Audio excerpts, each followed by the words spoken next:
aid has been for profiteering. This has been the problem. Africa needs socio-economic transformation. Uganda is a very rich country, but one of the problems we were having was that our people were outside the money economy. This is not an accident. I would now like to call on His Excellency Yoweri Museveni, President of the Republic of Uganda, to give some remarks. You're welcome, Your Excellency.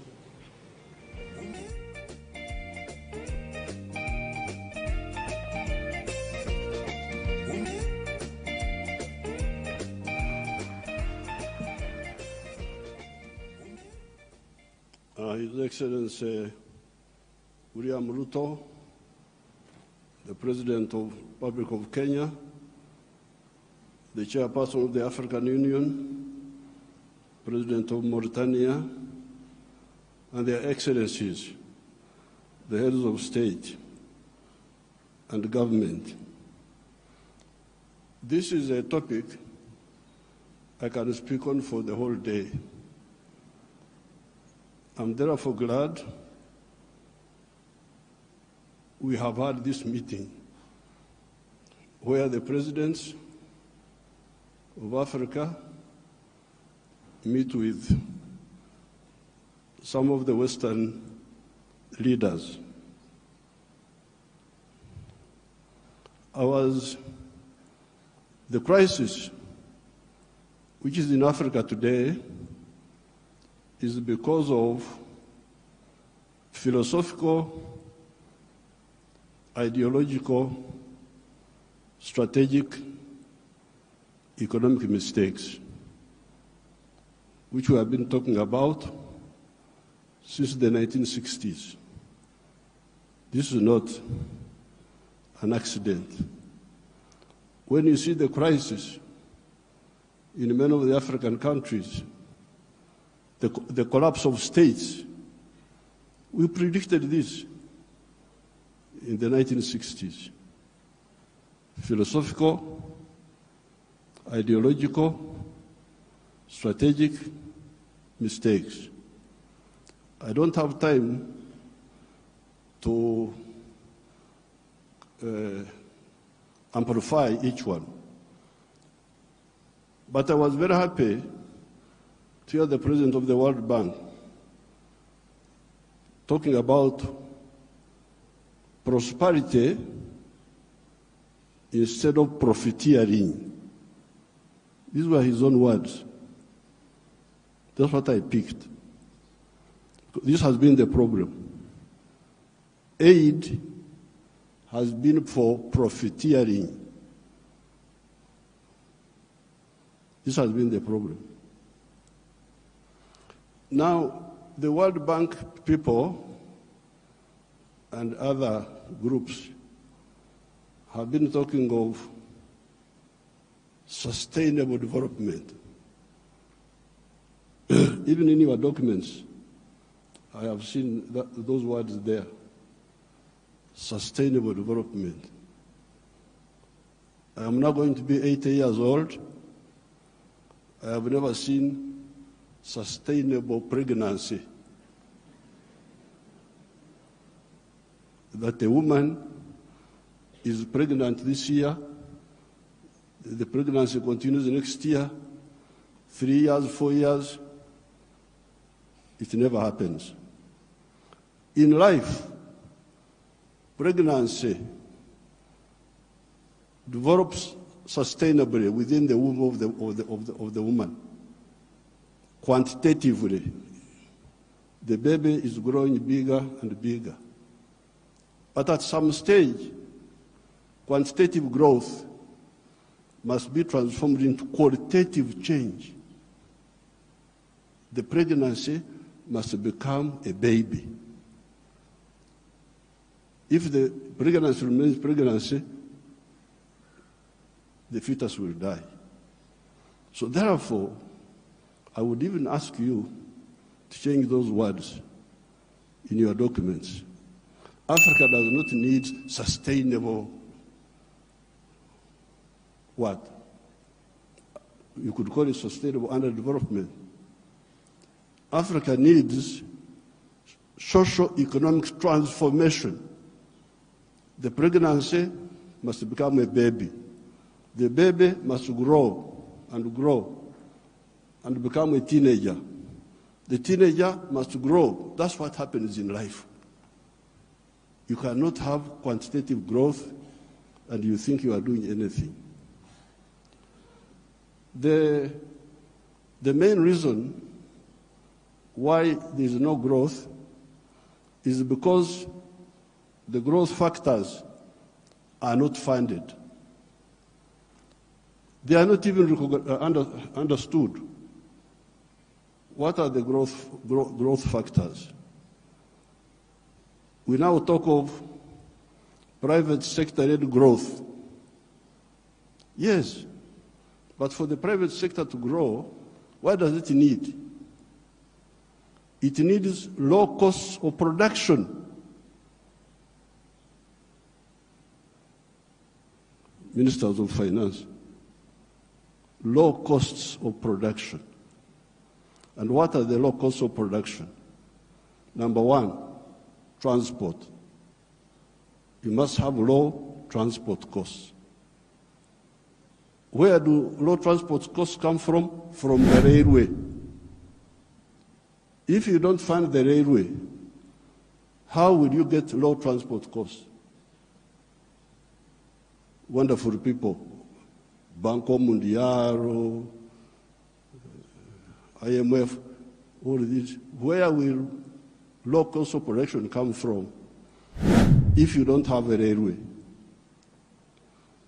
I have been here for the last 64 years. I've been watching as a student leader, as a freedom fighter, now as the leader of a country. How many railways have been constructed or funded in Africa? The few that have been was by China, the Tanzania Railway to Zambia, and recently China, another one here in Kenya, and then Tanzania on their own, they are building a railway line. So if you are talking of helping Africa, the railway, I don't want to be involved in any other words, no, please. The railway. Because if you fund the railway, you will have low cost of transport, and you can produce products which are cheap, which can be bought in the world. So you audit how much funding, all these billions you are talking about, how much of it has gone to the railway. Audit it. The second cost pusher is electricity. If you don't find electricity and you talk about sustainable development, what are you talking about? Private sector-led growth. Maneno tu. Electricity, we must have low-cost electricity, not exceeding 5 cents per kilowatt hour. That's what I insist on in Uganda. I'm tired of all these stories. These neo-colonial civil servants who have been holding us back, I have put my foot down, say I don't want to hear those stories. And Uganda is developing, and it will develop, because I don't entertain that nonsense anymore. Borrowing for what? Capacity building. Imagine. Seminars, they call you in a hotel, you eat chapati, you eat mandazi. They say that is capacity building. Capacity building should be on the ground, not just seminars.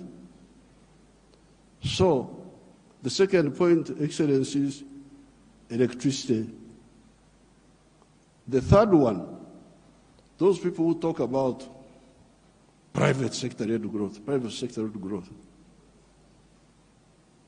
I have been trying to borrow money for our UDB, Uganda Development Bank, a bank which funds manufacturers. No, I don't get support for that. Instead, they want me to go, my people to go to commercial banks. But commercial banks cannot give, no, those commercial banks are to encourage imports. Because the only person who can borrow money and pay it back from a commercial bank is a trader who goes to China, goes to where, Dubai, brings products, sells them quickly, and pays back. So, if you are serious, I needed to hear about the low-cost funding for manufacturing. Not for stories, not for what, no, manufacturing.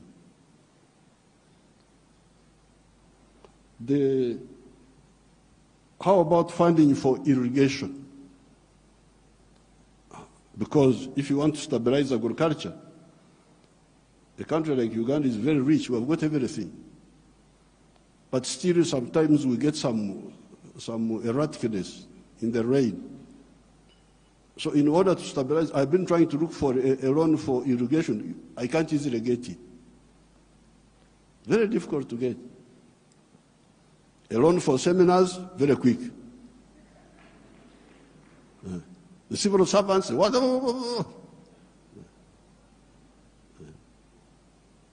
But a loan for irrigation, you don't see. Now, finally, the loan for, I don't know the situation in other African countries, and I don't have time to talk for a long, I don't have opportunity to talk for long. But Uganda is a very rich country. But one of the problems we were having was that our people were outside the money economy. They were in what they call subsistence sector. They just produce for eating, produce for eating, produce for eating. Wanashughulikia tumbo tu. So I was looking for money. Please give me money to give coffee seedlings to these fellows who are just producing for the stomach, so that they can produce for the stomach, but also produce for the pocket, so that they join the money economy. You cannot imagine that by 2013, a few years ago, 68% of the homesteads in Uganda were still in the subsistence sector, in the non-money economy. You audit your countries. What is the situation? What is the percentage of the people? So I had now to use my own money because I couldn't borrow money from anybody. The loans are for capacity building, for, I don't know, sometimes they give for ICT, but ICT is a communication system, mainly. What are you going to communicate on that communication? How are you? Good morning. And you think that is communication. Why don't you have ICT linked with agriculture, linked with industry? Oh, now the digital. Are you eating computers? Have I seen anybody eating computers? Just running up and down, maneno tu. So I was insisting that all these Ugandans must be in the money economy. 2013, not long ago, 68% of Ugandans were outside the money economy, because Uganda is a very rich country. A fool can survive there. In other countries, fools die. But in Uganda, fools can thrive there. They just eat. He stays with his brothers. He eats. He goes from there to the sister. He eats. He's not earning anything, but he's eating. So we said, no, everybody must be involved in the money economy. We couldn't get any support for that. But we funded it ourselves. Each year, we spend about $300 million of our own to make these villagers join the money economy by producing for the stomach, but also for the pocket. And from 2013, I was now told that for the first time, 61% of the people are in the money economy of the homesteads. It is only 39% that are still out. You imagine those are still there, just eating, no money. So therefore, this meeting is, then you get your neo-colonial civil servants. They talk of import support. Imagine there is money for import support. Import support. The governor writes to me, reports, we have got import cover for so many months. But I don't want to import, I want to export.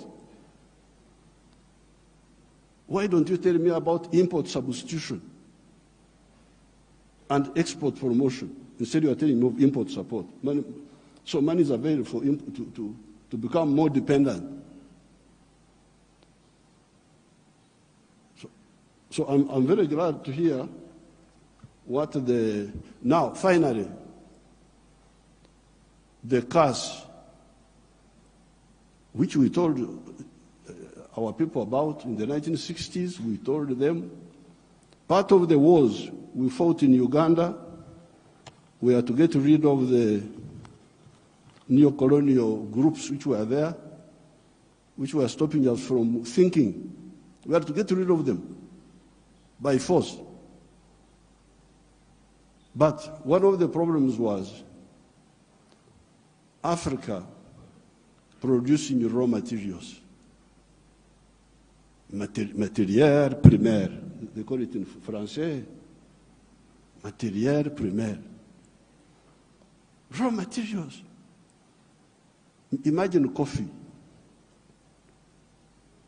The global value of coffee is $460 billion.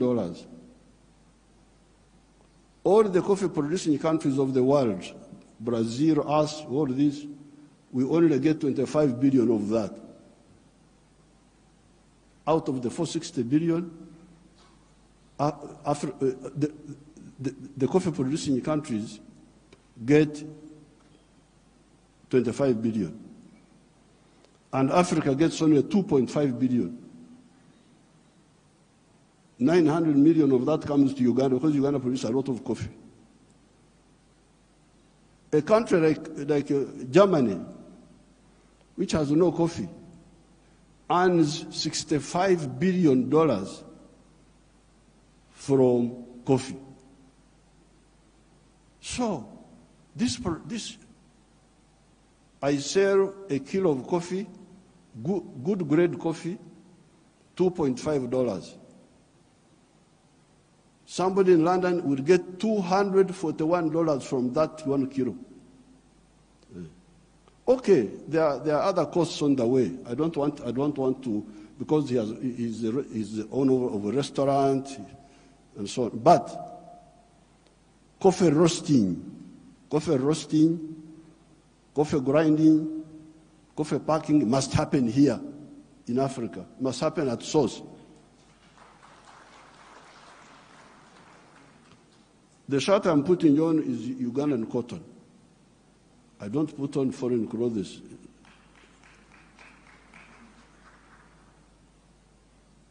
It's only the trousers I'm putting on because I can't go naked. because they have not solved that problem for me. So, if you look at cotton, how many job levels are there? Job levels. You grow the cotton. Okay, that one we do. Those jobs we do. We gene the cotton. Kutoa mbegu, remove the seeds. That one we do here. And we end there.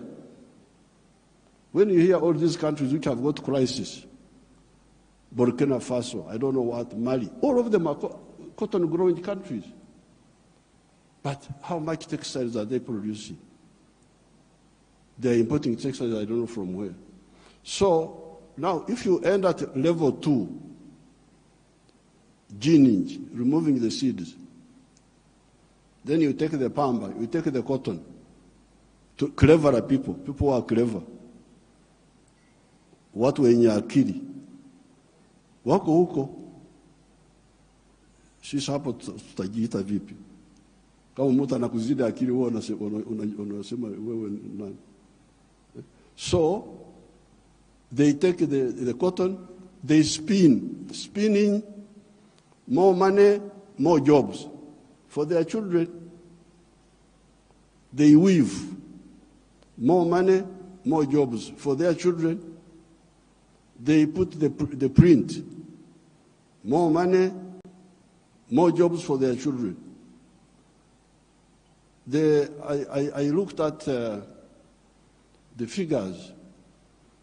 Uganda consumes 276 million meters of textiles each year. And that wonderful country of yours spends $880 million on clothes. Some of them dead people's clothes from Europe. When people die, their clothes, they are sent to you people, to Africa. And we spend 800, all the money we earn from coffee goes back to bring dead people's clothes. But we have got one factory there called Nitil. It produces 25 million meters. So in order to clothe our people in Uganda without importing, we need about 11 factories like the one of Nitil. And they would employ about 20,000 people. So and we would save $880 million, which we are just giving to other people. So this Ida, what did you say about the modern slavery of the Africans of producing raw materials? In one of our documents in Addis Ababa, we had talked of Africa producing what it does not consume and consuming what it does not produce. They had put that as a summary in one of the documents of the African Union. We must get rid of the production of raw. I banned the export of minerals from Uganda and process. I banned them. Piga marufuku. Then the agents were going in the corridors, what Mufanyi, no mineral will come from Uganda if it's not processed. You wait until I go away, you can steal the minerals, but not now. I banned this export of unprocessed minerals in 2012. My young brother, His Excellency Ruto, I forgave him and gave him some little iron ore for, I think, 2 or 3 years, because I've got a lot of iron ore, one of the best in the world. I told him, His Excellency Ruto's man, Muhindi wa hapa Kenya, you come and build the steel factory in Uganda at the iron ore. Oh, I've already built in Mombasa. So I said, okay, because of my young friend, I give you some iron ore for I think 2 or 3 years. But come and put the factory here. Now you can imagine akili ya watu wenu, my civil servants. An Indian wanted to take that iron ore to India, imagine.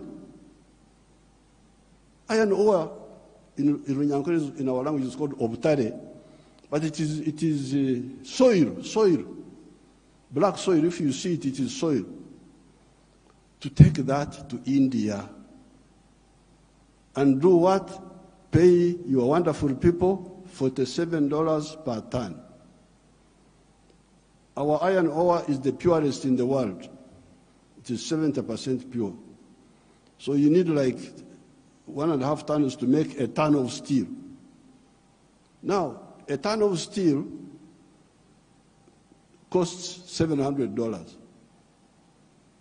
Somebody gives you $47 on your wealth, the wealth of your people, and he gets $700 from it. And all the jobs, your children have no jobs. Watoto wa Wahindi wanafanya wampata kazi. I can't be part of that treachery. So I banned, there will be no export of unprocessed minerals from Uganda. So there's no business. What do you mean there's no business? So when I banned them, they are flocking in now. They have opened 7 gold refineries. 7 gold refineries. They are there. Because I banned. The other day I was opening a tin refinery. You can imagine this tin, and Sulu Samia may know where we were, the power station. Both sides, the Uganda side and the Tanzanian side. That is all tin. But all this time, imagine, since the British were here, they were taking, walikuwa wanachukua mawe tu, stones, because tin in nature is a stone, looks like a stone. So they take that. And they give my people $11 per kilo. And they take it to cleverer people. For the cleverer people, they get $32. My people got 11, those people get $32. And all the jobs. So when I was opening the factory, I was asking the refinery, I was asking them, this boy who opened the factory is a Canadian. I was asking them, huyu Mkanada ameleta umeme wake? Has this Canadian brought his own electricity? No. Anatumia umeme wa kwetu. Ameleta maji yake ya factory? No. Anatumia maji yetu.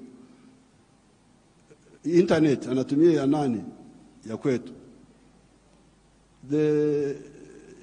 So, out of the $32, much of that money will remain in Uganda. Pay for the raw material, pay for the electricity, pay for the water, all that remains in Uganda. So, what does, first of all, my African brothers and sisters say about this hemorrhage of Africa? Hemorrhage.